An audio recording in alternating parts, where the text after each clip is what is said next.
Oh yes, this was an awesome race. Tell your grandkids about this one. I wish I recorded it live to watch me screaming like a little girl at the end. But anyway, Super Formula Lights, we are at the Red Bull Ring Bandit car, Bandit Series, and I'm in a green car, which is not as bad as the yellow car or Red Bull livery. Speaking of a Red Bull livery, there is one right there. Now get used to looking at his arse, because we do look at it for a long time, annoyingly. And yeah, it kind of puts us offline quite a few times. But we get around turn 1, a little bit of shenanigans. 15 leaves us a space here on the left-hand side. He kind of closes it a little bit, but I'm being a bandit, so I'm going to completely go for it. We seem to have a bit of straight line speed on him. He gives us all the space. We do touch the grass, but it's all good, all good. And we're like 3 or 4 wide at this point, and I'm thinking this is race over already. So I get spooked and go wide, get an off track for myself, get tagged on the rear end there, a little bit of oversteer, but we're all good and we're away. Barbie car over there, got to be careful of that one. We've got a car up our inside on our right hand side as well. Let's have a look at that about turn 3. And you see we're just scattering everywhere, and I got spooked by basically nothing. There's a tap up with the bun, but we're all okay. And that was that car 15 guy as well. So nothing done, no harm done, and we get cracking on down to the tricky off camber turn 4. Will there be shenanigans down here? Now again, we're stuck behind the Red Bull because car 10 is squeezing us into him. So he decides to brake too deep, and we kind of get stuck on the outside here and don't get enough momentum. Car 10 does beautifully on the inside, gets a good run here. And now I've got car, whatever that number is, 15 I think it is, again. He's on my outside here. He does beautifully around here. He just absolutely sends it, and I don't want to understeer wide. We're still on his left-hand side here, so he needs to give us a bit of room. And at this point, I decide to yield. And annoyingly, that gives us Trevor Lane, to have a look down my right-hand side there. He is behind me. We know Trevor. He's a very, very quick driver around here. Definitely faster than me, so I don't want to hold him up too much. But I also don't want to give the place back. Now, that Red Bull livery, he does brilliant here. He actually lifts off. I end up up the inside for a cheeky little one. He's still there in my mirror, but he actually backs off here. And he gets an absolutely fantastic run, the annoying little sausage. And I have to defend because I'm thinking he's got such a good run here. I can't allow him to get past. And there he is, just there on my left-hand side. Look. So we try and brake as late as we can into turn 1. And we've got a spinner, and that puts us off a little bit. Gets a little bit of a poor exit. But fortunately for us, so does the 2 guys behind. Now we're giving Trevor a slipstream. You can see there in my mirror. Look. And Trevor does actually go to our left-hand side in a minute down to the braking of turn 3. Now, I've got a little bit of a higher downforce here. It's not too bad in a straight line. It's only like 2 or 3 Ks down. But obviously in slipstream, the slipstream in this thing is biblical, so you do get it. Now, Trevor is behind us, and we have a look in a mirror briefly, and he is there right up our jacksie. Where is he? Where is he? There he is coming in, and he knows me as well as I know, so he's being sensible to get forward. And obviously, I want to work together. Barbie car does not do us a favour, though. We get a poor exit, and Trevor is right up our bum again. We actually have to give him a little bit of space there on the right-hand side, just in case he nips into us, but it's all okay. Now, at this point, he is the faster car, and I know that. And I actually make a mistake into this corner. I should have taken this in 4th to give us a punch out here, but I get a poor exit. Look, run wide, get another off track, and there he is going up the right-hand side there. And I just let him go completely. No, beautiful Haas livery, by the way. Let him go. Let's learn from him. We might catch him later on. It's too early to battle, and let's crack on and get up to the field. We're still 17th at this point. There's a lot of racing going on, and we're still 17th. So this is where I need to be sensible, start playing and going forward. So a couple of laps later, we're on lap 3 at this point. Trevor's already making inroads into these guys here, and he's technically, what, 3 cars ahead at this point? We have car 15 again. Bloody hell, I can't get rid of this car 15. He's everywhere. But he defends the inside, which is absolutely fine. And I decide to go here, which is probably a mistake on my part. I should have just tucked in behind him and let him go around and just figure out where I'm faster than him. But we go all the way around the outside. And this is another thing. He was okay around turn 4 there, but he does give us the position, which is brilliant. But annoyingly, we've lost a little bit of slipstream with the guys ahead. And I'm thinking, if they get in a slipstream with Trevor and they're sensible... Oh, no, goodness, there's Netcode. Netcode, there's a freebie. We've got a freebie. I'm guessing Matey Boy went in a little bit too deep and tapped Trevor up the bum. I hope he hasn't got any damage, but he doesn't seem to be. So that does help us. But again, we're at a slipstream. And Philip up ahead with Trevor. I think if they could run away, I'm really, really snookered here. I want their slipstream. So I'm absolutely pushing at this point. Joseph behind is absolutely fine. He's 0.3 behind. Absolutely nail this one as best we can. Trying to avoid that slowdown because that is a killer off the left-hand side of the circuit there. And we finish lap 3. And we're kind of at 1 second. I kind of need them guys to battle up ahead just to get back in that slipstream. We cut back to lap 5 at this point. Trevor has got ahead of Philip, and we actually get a decent run there on Philip. And he did actually say a message in race there. So thank you very much, Philip. Love hearing your messages. So please, if you do spot me in a race, please say hello. I do enjoy it very much. And we have some good racing here. He gets us on the inside and easy on the braking. I try and stop it on the apex. Trevor's gone wide, and that actually helps us out. But Philip gets a decent run out of turn 3, and he's right on our jacksie at this point. I defend the inside because I want to make sure that I can keep this position. I know my car is strong down the fast corners, so I need to make sure I get that done. He's on our left-hand side here, and we brake nice and early, get the corner done and dusted, and we are away. Philip is 2.2 behind at this point, and I know I'm pretty confident around here that I can get it done and dusted. We cut forward again to lap 7, and there's shenanigans up ahead. Is that going to be... Oh, dear, that's a big, big crash. Stay over there, please, and we are away. That was Trevor and car 14, annoyingly. Really, really disappointed to see that happen, but let's watch the follow-up of that. And you may recognize this person ahead. This is Seb. We race with him a lot. I'm normally better than him, but so far he's ahead of me. And this is Dylan as well, giving him a real good old ding-dong round here. They try to go for the overtake down into turn 1 just to try and poke him with a stick and see what happens. Seb's getting a beautiful slipstream at this point. He tries again in turn 3 to go up the inside. Again, Dylan is really, really defending this really well. Turns in nicely, gets a good exit here, and they're already slowing down to the cars behind. And this is what causes this over a lap. And this is what I mean about smart battling. Seb is ahead at this point, and Dylan is still fighting for the position here. It's an unlikely thing to go around the outside of turn 4, but he does do it, gets ahead. Seb late on the brakes. Nice on the curb around there, leaving space for each other. This is beautiful, but again, Seb gets a better run, and Dylan has still got his foot in it. He is still trying to keep this battle going on, and all they're doing is dragging Matey Boy behind, which is car 14, and then Trevor behind them as well, and that turns out to be the misfortune for the 2 cars behind. So we're going around here. These are tricky corners to go too wide through. You'll find out later how tricky it is with myself and Seb. Brilliant racing by us on the last 2 laps by Hold On to watch that. But last 2 corners again, they're still going too wide here. Like I say, they're leaving each other space. There's nothing wrong with it. But look at the queue behind them now. And this is what they check up behind them, and there's a little bit of netcode in there, and annoyingly around they go. And that is a big, big crash. And now I am right on the tail of Dylan on lap 9. So get a good run out of turn 1, and we do. Dylan gets a little bit of a squirrel and rear right in the slipstream. I've got more slipstream on Dylan than Dylan has on Seb, so we need to get our foot down and make sure we can do it. Dylan, I'm thinking he's going to defend the inside. I'm waiting for him to make a decision. He doesn't. I look up the inside, absolutely slam it on the brakes, almost lock up the rear axle, park it on the apex, and try and get a decent exit, which we do. Now, I did think Dylan had a relatively fast setup in a straight line, so this is where I'm cautious. I'm waiting, then I move over at the last possible minute, and Dylan doesn't look like he seems to be battling me, and so I think I defended for nothing there, but you never can be too sure what other people were thinking. Better be safe to defend and see if I can keep the position. But this is a real key here. Dylan gets a good run. He could have looked up the inside here, but I do wonder if he did think my car was faster around these corners, so he thought I'd leave it and try and fight another day. We look behind now just to show us the downforce difference. He does really well in this corner. I probably could have optimized that corner better. But you can see that gap is just dragging out ever so slightly. It closes up on this little bit of a straight here. And then these last 2 corners, it extends slightly again, just to give us that little bit of breather room down that big straight down between turn 1 and turn 2. Even though on the track map, it says it's turn 3.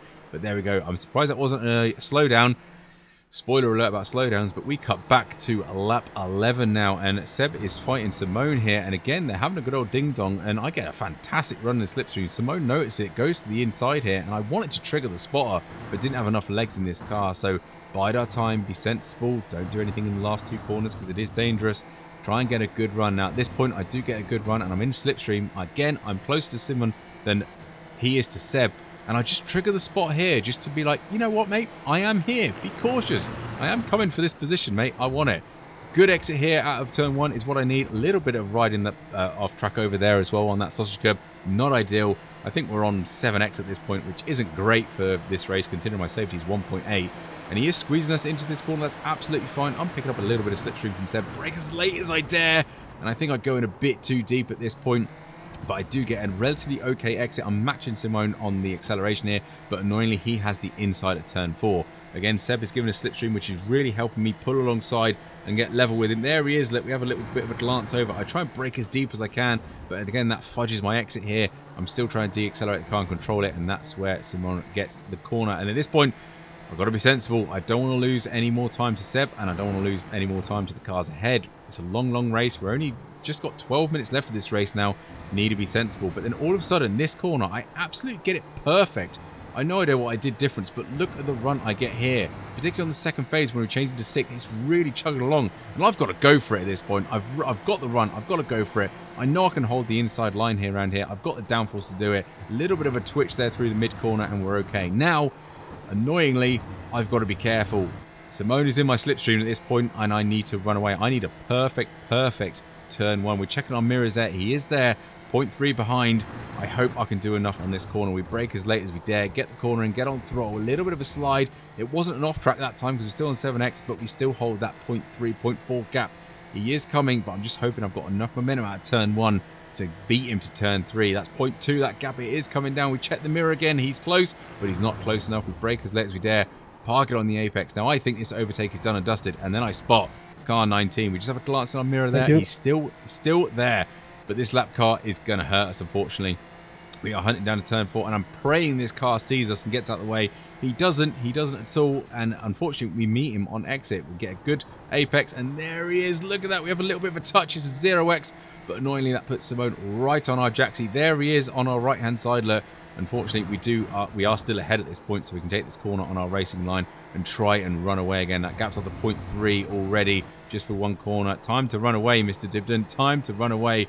Can he do it? It's 0.2. Again, slipstream around this circuit in this car is huge. And annoyingly, Seb is getting away as well. But yeah, that car 19 did nothing wrong. He doesn't need to jump out the way. That is not the iRacing rule. Please read the sporting code. He doesn't need to jump out the way for us, but it is handy when they do. Now, Seb is ahead. Eyes down. I think that position's done.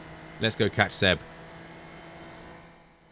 Right, cutting back to lap 19 now, and we're right on the rear end of Seb. And annoyingly, we've got a blinker up ahead. He keeps disappearing. You saw him there, and he's gone again. Now, iRacing, I really feel like you should get this disconnecting issue sorted out as quick as possible when they are doing this. He's blinking all over the place.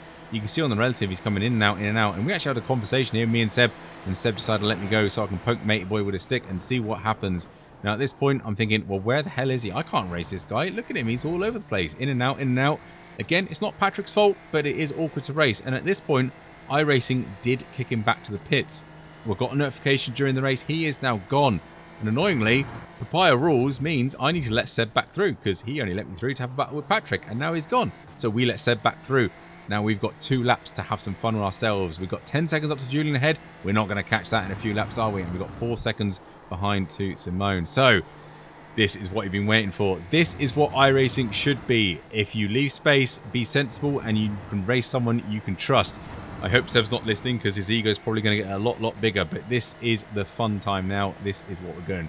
We're battling for P7, P8. We're gaining a little bit of IR, each of us. It doesn't matter. We're here for fun. I've changed the camera angle to build up the excitement, but look at this. So we are on the same setup. We're on the same car. We're on the same circuit, and we're on the same place on the track at the same time. This should be awesome. So slipstream is huge in this thing, as we've already mentioned. Braking for turn 1. I braked later than Seb to get a little bit closer, get a decent-ish exit, but I did have to do counter steer, so that has snubbed my exit a little bit. But the slipstream is so strong, it really doesn't matter. He is defending the inside. Is he not? What's he going to do? He is defending the inside. That's absolutely fine. We look to the right-hand side, and we spot our braking point. Brake as late as we can. Go all the way on the outside. He is still there. Look at the cheeky little rascal. I get decent acceleration, but as it is with the same setup we've got, it doesn't really matter. We are neck and neck going into turn 4, and I'm on the outside, and this isn't good. I have got a bit of car length on him, but again, I still need to leave space. And look at these glowing brake discs. I love to see it on iRacing. That's how much pressure is going into them front disc, and he's still side by side. I wish he would disappear at this point and leave me to it, but we're to the double left-handers, and I've got the inside. Now, annoyingly, I have to keep really close here, and I actually slow down too much, and Seb actually does get a run on the outside, the little sausage. And I'm again on the inside here. I can't run wide, and he holds fantastic speed around the outside, going really wide, giving us loads and loads of space. But again, slipstream's the king here. Look at us gain. He doesn't defend the inside. He leaves the door open, and we have a look down the inside again. But again, Seb holds it around the outside, and I'm too chicken to get this last corner too wide. It's too risky with the off tracks and the curve on the apex. I live to fight another day because we have that fantastic slipstream of turn 1 and turn 2. So let's go and get that one again. Again, we're braking slightly earlier, trying to get a decent exit. Loads of curbs. Seb gets an equally good exit, but again, we're in that 0.2 slipstream. We are going to catch him. What's he going to do? Of course, he's going to defend the inside. So we're getting there. And I'm pinching him now to the inside. I'm saying, you want the inside, you keep it. Middle of the circuit, dive to the outside for the braking zone. Really heavy again, but he's still on my inside. Try and get a good exit. I do again.